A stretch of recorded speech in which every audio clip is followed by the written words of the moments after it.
Hello, and it's your Saki boy here. So I just beat Bloodstained Ritual of the Night, and I want to talk about it. So, Bloodstained Ritual of the Night is a Metroidvania game in the same vein as Castlevania. It's a great game.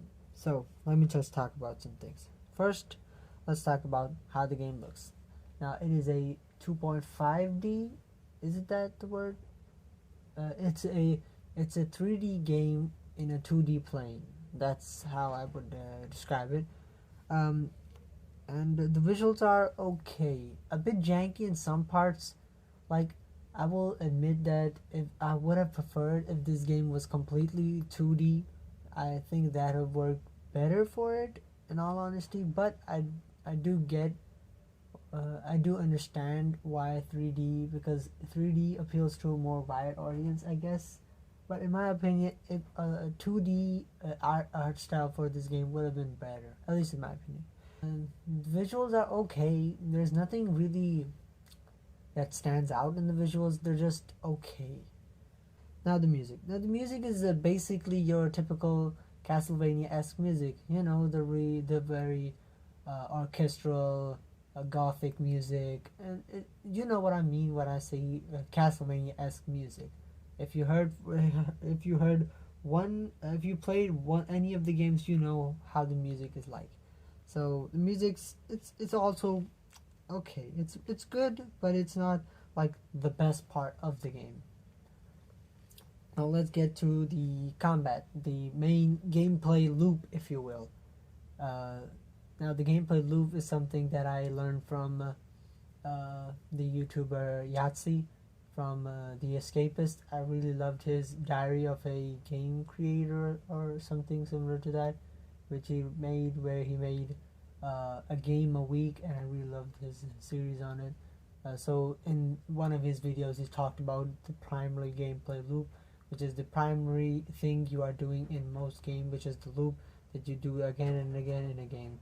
So in this game, I would say primary gaming loop is explore and fight, and that's basically the main primary loop. And the second primary loop is customize, min-max, and upgrade your character on different occasions, which is connected to your primary gameplay loop, because you explore in your primary gameplay loop and you find different items and that you in your secondary gameplay loop equip on your character and etc. So that's it. Now the exploration in this game, in my opinion, is really great. It's simple, but it's not too. It's simple, but it's not like too simple. Yeah, I think it's a perfect blend of not being easy enough for a person who's new to Castlevania-esque games to get into it, but it's not very like you won't rack your brain on how to get to certain areas. It's pretty easy, but it will take there are only a few areas that will be like, how do I get there? And you'll probably search it on the internet how to do it. And there are only two areas that I was like, how do I get there, that I had to search on YouTube to get to find those places. But other than that, the exploration is pretty fine. And another thing I wanted to mention is that there's a thing you do in the starting area, which is the tutorial section of the game, where you basically have to use a fire spell, to light a cannon that then destroys a wall and allows you to proceed. Now, when I saw that, I was like, ooh, this could be really great, because now the game can utilize elements to make interesting puzzles and stuff. But sadly, this is the only instance that I saw where this was implemented, and there's nowhere other in the game, aside from, I guess, one other area where you use a specific skill to get to a certain progress further in the game. While I do like that they implemented this, I would have liked it if they had done it more, and this was a more bigger part of the entire game, where using different skills in this situations will allow you to get to different places. While that is there and it is important, what I mean by that is, so there are places where you have to get to certain chests and items. Now the thing is that most of these situations, there's just it's the item is just on a far edge of the map, up in a certain area, and that's it. You can use a variety of different ways to get to that place. So the majority don't really, for the most part, you don't really need a lot of different techniques. You can either, like for instance, there are, if I can recall, three ways for you to get to a higher area. Now, the first is basically your double jump that you learn really early on. Okay. Now, the second one is a, if I remember correctly, it was the ray, which basically allows you to teleport. You shoot a beam that then stops at a certain distance, and you can teleport to that distance. Now, the trajectory is important here because that is how you go through this place. So, if you see a narrow opening between a wall and stuff, you can go through there. The thing is that you can use this technique to get to higher areas, meaning your double jump doesn't really factor in much aside from fighting. Which I'll get to in a bit. So, and then you also gain the ability to flip the map, just turn gravity, like boom, you're up step down now. You can stick to the ceiling now. So basically, it makes the first two abilities pretty much pointless if for traversals. Both those things are kind of unnecessary, and that's the problem with this, because after you get the flip one, most of the places you get to without using any other skill, like that's it. So and that's what I mean by they didn't use it properly where I could have thought. So that's that. The well, I'll first dial back a bit and talk about the visuals. Now, in the visuals, another thing I should have talked about is the enemy design is really great and really creative. I love a majority of the enemy design, and they're really memorable.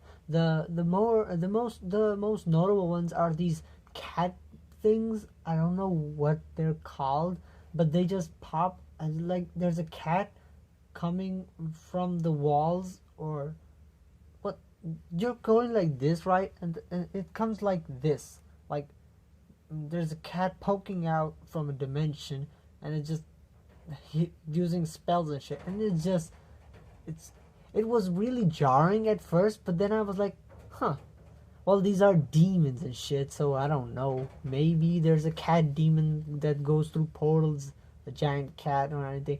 But yeah, that's what I mean, that it was a memorable and cool and interesting cat enemy. Like, there are a few more similar to this, but there aren't a lot of it. But the majority I do find are very cool looking for the most part. And that's where now from the enemies, let's get to the combat. Now, the combat of the game is the basic combat is pretty okay at best. Now, the thing why I mean okay is that the combat, well, I gotta talk about a few other things first. Well, let's start with your character's equipment, the weaponry. Now, the weapons in these games are really, really great. There is a vast majority of weapons, and I love the fact that a lot of them have different ways of use, and a lot of them use differently. And it's not like there's one sword and all the other swords are just like that with just more stats on top of it. There are swords like that, but there are also swords that are unique and different, which just really the one sword I will mention here is a flying sword. Basically, you just tap and the sword goes boom straight and just flips back at you, and like you can just do that again and again. And I was like, hell yeah, this is what I like to see. And now that's the weapon side of things. And now and another thing that relates to the weapons are techniques. Each weapon type has a technique which you can use. Now, how you use these techniques is something that I was like really questioning when I first saw it. Like the way you use it is you type in command code, certain keys to utilize it. How you would do in a um fighting game, like up, down, left, right, and then A, and similar to that. Now the thing was that this is a game that requires footing, proper footing, where you are standing holds great value in how you fight. In a closed area, you won't be able to press down, down, BB, and like use your technique, because that'll mess you up, and that will turn your direction and such, which will make it harder for you to use your skills properly. Now, I saw this and I was like, that's gonna be the biggest problem, and sure enough, it was. I rarely used any of the skills. While they were cool and I did wish I would use them more, they were so impractical in certain instances that I was like, nah, I'm just not gonna use them. They're just not worth it, in all honesty. And I was like, why did they even put this in here when there's so much more shit that you can do in the combat, which I will get into. Um, Now that's the skills and the weapons. Now let's get to the shards, which are, in my opinion, the biggest selling point in the sense of this game. The Metroidvania system is good on its own, but the thing that separates this games from other games is the shard system. Now, what I mean shard system is that each enemy in the game has its own shard. Now, whenever you beat an enemy, there's a chance it'll drop that shard. And whenever it drops it, you get that. The shard just flies up and just impales you, and just now you have it in you. Now, thing is, each shard has different properties, and it can be it can be a different type. Now, I believe there are 5 shards. There's a red shard, there's a blue shard, a purple shard, there's a yellow shard, and then there is a um, green shard, and then there is a white shard. Now all of these shards have different properties and different ways of use. Now the red shard is basically your conjure shard, will allow you to fire single attacks, such as a straight fireball, but that the majority of the red shards, in my opinion, are summoning. Conjure, well, it basically conjures up a enemy or a object that is around you. Like, you can summon a rat or a bat that will just fly and just attack the enemy and just disappear, and similar to that. And there was one that I particularly loved, which was the painting one, where a couple of paintings would just start when you use it, a number of paintings would just start to circle around your character and just protect you from small enemies, and it would be just really helpful dealing with smaller enemies that are just hard to hit. So yeah. And then there is a directional shards, which are basically these purple shards that are basically, you can use aim these shards and use them they're basically your well, how do you call it, projectile shards. Basically, they are more akin to fireballs, thunderbolts, and flame, and etc. So they are unique and cool in some instances, but for the most part they're just damaging ones. They don't really do anything else. They're just there to damage. And like I mentioned previously, the ray shard is in this category, which where you use the directions, you aim it, and then you fire and you teleport towards it in the rate of fire. I just talked about it, so there's no point in talking about it again. So these are the directional shards. Now there are green shards, which basically are your familiars or your companions in a sense. You can use a variety of them. There is if I remember correctly, there's a Dullahan heads. There is a sword that just flies around you. There is a fairy that heals you, and then there was a cogwheel. I don't remember. It's just a lion's head and there's a wheel around it. It just goes like just just spins around or something. I never used it. Never looked cool.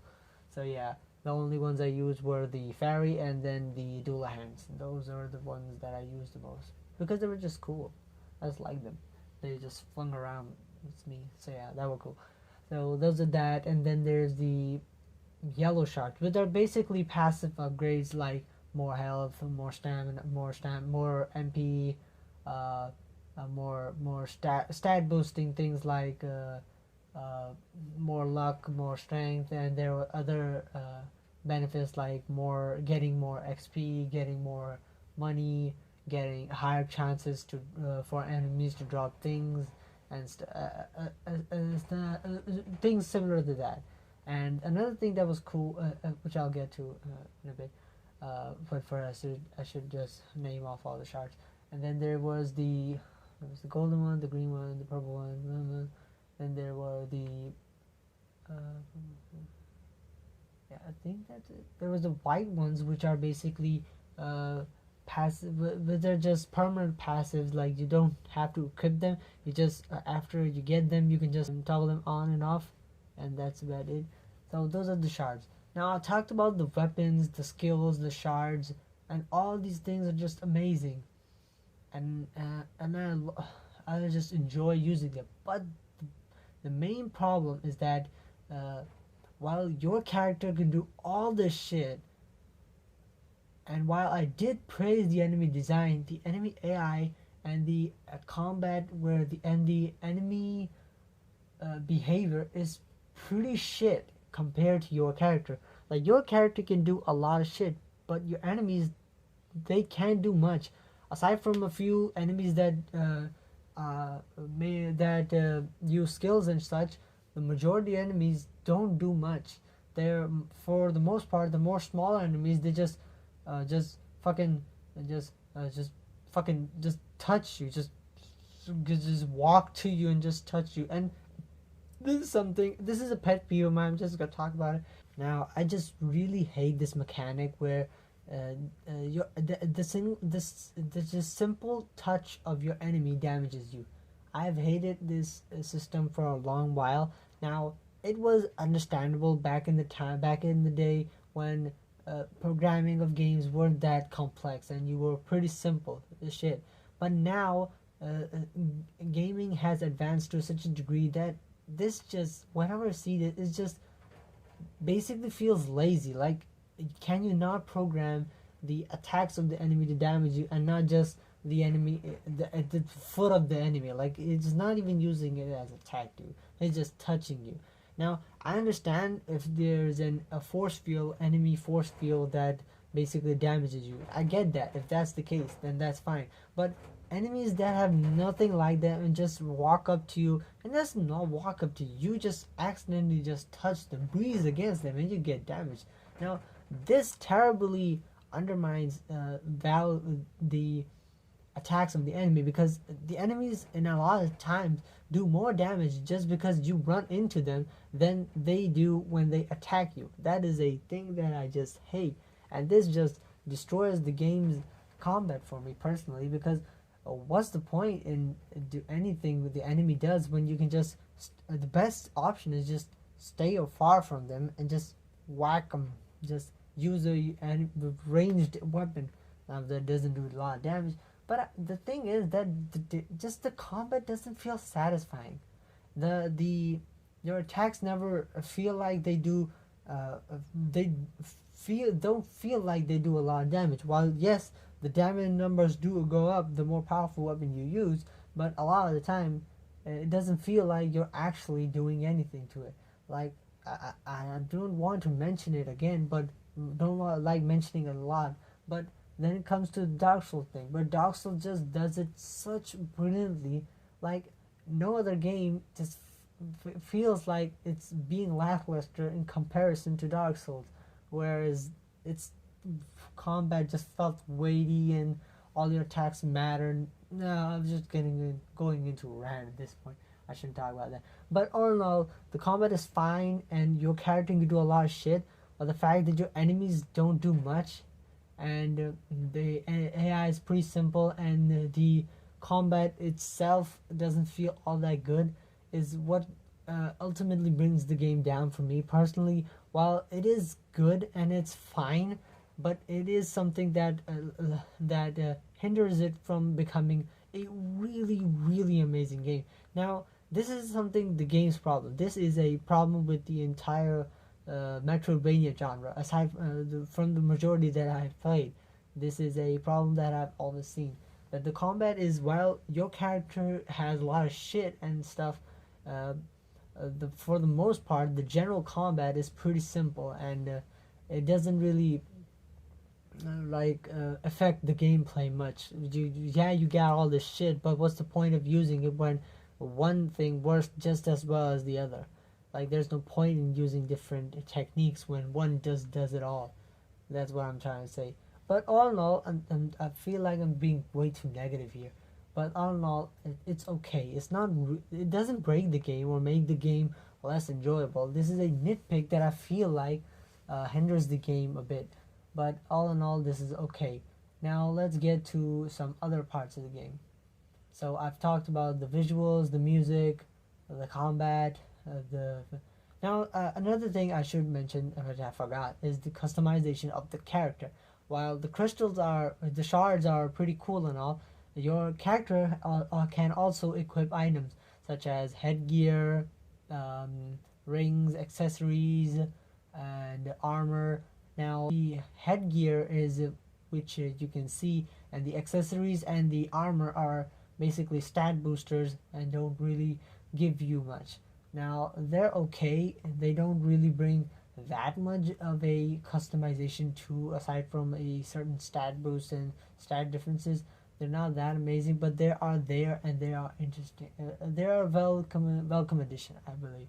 They don't take anything for the game. They don't add a lot to it, but I do like that there is something. It incentivizes you to search things, and the more shit there is to find, the better the game is, in my opinion.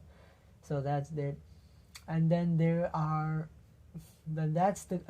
another thing that which I was surprised by is the customization of your character. While it's not amazing, but you can customize the look of your character to a certain degree. Now I'll get to the character and what the character actually looks like in the story afterward, but for the most part, your character is a female named Miriam, I believe her name is. I'm sorry if I'm pronouncing that wrong. So, and you can change her hairstyle, her makeup, and the color of her dress, in a sense. You can change the color and theme, the color of it, but you can't really change it much. And while I would have preferred that you could see all the armors you find, but I know that for the most part, this game doesn't need all that much customization, because I guess it doesn't need it because it's already got a lot of shit going for it. So that's that. So now I've talked about most of the things I want to talk about the game. Now I'm just gonna talk about some different things that were just little things that I noticed. First of all, another thing that made me laugh is the fact that there is a very very Dracula villain-esque laughter in the intro of the game, like the opening of the game, where where you see the company logos and shit. What is it? It's the intro. I guess it's the intro. So yeah, the intro that made me chuckle a bit and made me feel like, yeah, I shouldn't take this game very seriously. It's supposed to be a more of a fun thing. Now, another thing I want to talk about are this is something that was part of the visuals, but the janky ass cutscenes are so weird in this game. Like, there are some cutscenes in the game, they're not a lot, but there are few in there, and they're so janky looking. I don't know why that is. Maybe it's because they weren't really needed to be there. They were just added just for the sake of being there, but they feel so weird in how they were presented. Like, it's just so choppy, and it feels like it was edited in a sense that the characters don't know that this is being edited, in a sense where the characters like this, and just the camera lingers on them, and then they talk and the camera just cuts away and shit like that. It makes it feel a bit amateur, but it did make me chuckle, so I wasn't too hard on that. It was actually pretty interesting. Another thing that I was supposed to mention in the enemy design is the bosses. Now the bosses, again, visually great. I love all of them. They all look cool as hell. So they're all very interesting. But again, the the the fight themselves are pretty lackluster. While there are some really fun ones, there are some really dull ones, and for the most part, they're all okay. The most egregious one, in my opinion, is the last boss. Now, I will just say that the last boss is probably the worst final boss of any game I've played in recent memory. Like, it was just bad. It was terrible. Like, it was just first and foremost, it was laughably easy, and second of all, it was way too simple of a final boss. Like, basically, it's in two sections. There are two bosses back to back. So for one, you fight one boss, and then that boss just goes away, and then another boss takes its place. That's basically how it is. The first boss is basically a simple enemy boss, which is basically one person, and that person can use some skills, but for the most part, just go up to him, just whack him enough till he dies, and that's pretty much it. Yeah, so that's that.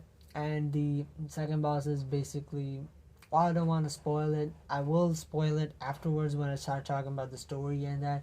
But for the most part, it was a pretty disappointing boss. But overall, the bosses were unique, interesting, and had some cool design choices about them. But the bosses themselves weren't that difficult. Now, another thing I feel should mention is the crafting system. Now, the crafting system is great in my opinion because it is a simple but effective. You just bring your shit, and the NPCs that you have that help you in upgrading and shit do all the things for you. You don't need to find use combinations to use it. You don't need to use specific items. You just have to have them, and you can just click, and then they're made. Like, that is the best way you could go about a crafting system, in my opinion. It is simple and it is effective. And now the crafting system, the most important things you can craft are basically while you can craft more equipment and stuff like that.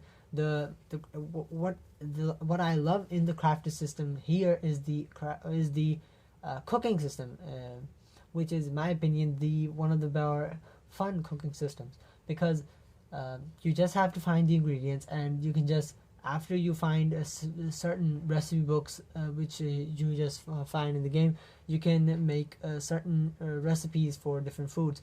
Now, the thing that, while you may think that foods pretty much don't give you any benefit, here the best thing about these foods is that you always get a permanent benefit when you first eat the food, which incentivizes you to create as many foods as you can, because now it's going to give you more and more stat boost.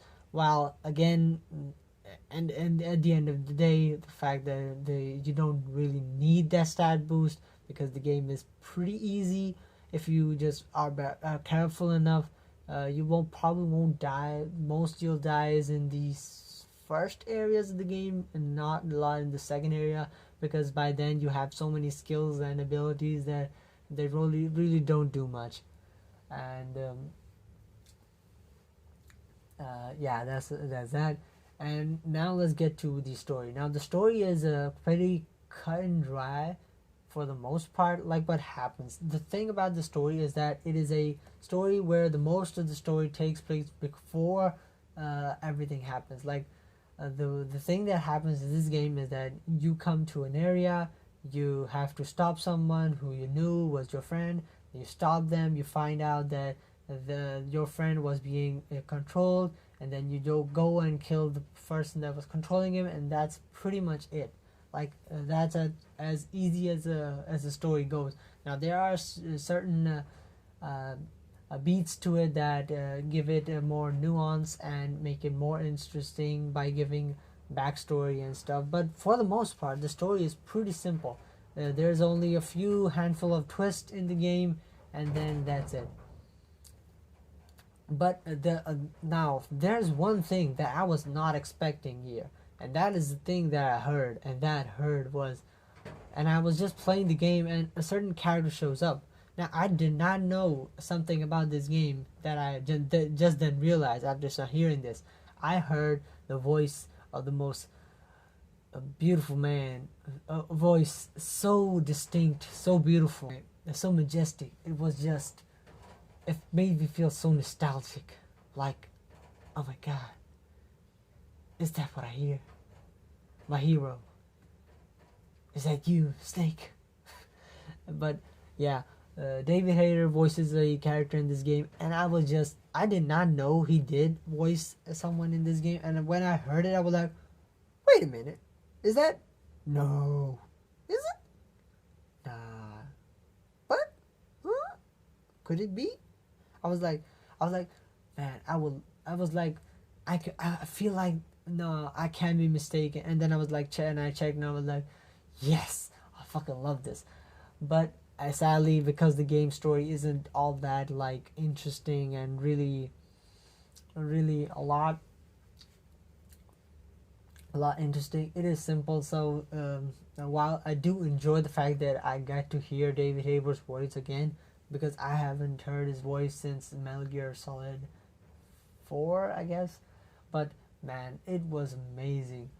But yeah, that's something I just was pleasantly surprised by, and was very cool to see. So I've talked about everything. Now I feel like I should talk about the characters in the game, since I have talked about the voice actor for one of them. So I'll start with the one that David Hayter voiced. Is a character named Zangetsu, which is basically a Japanese swordsman. He got cursed. He's trying to kill all the demons and etc. etc. I thought his character was okay. It wasn't like the best character I've ever seen. Again, you don't talk in this game with a lot of character. There's very barely any story or plot in this game, and that's part for the course for the Castlevania type of games. They're always like this. They don't really have the most grandiose story. Most of the story is in the background and in the lore of the game, rather than the where it is happening. So that's that. But after all in all, I really did enjoy the game. I thought it was fun. I played it for 32 hours. I beat it. I almost 100%ed it. I got all the shards. I completed the map, and I was able to fight every boss and enemy in the game and get their shard. So that was that. I played it for 32 hours, and it was a damn fine game, and I really enjoyed it. So that's pretty much all I wanted to talk about it. I just enjoyed the game a lot, and yeah, that's about it. And that's just my opinion. One Saki boy's opinion, I guess you could say. And yeah, bye bye.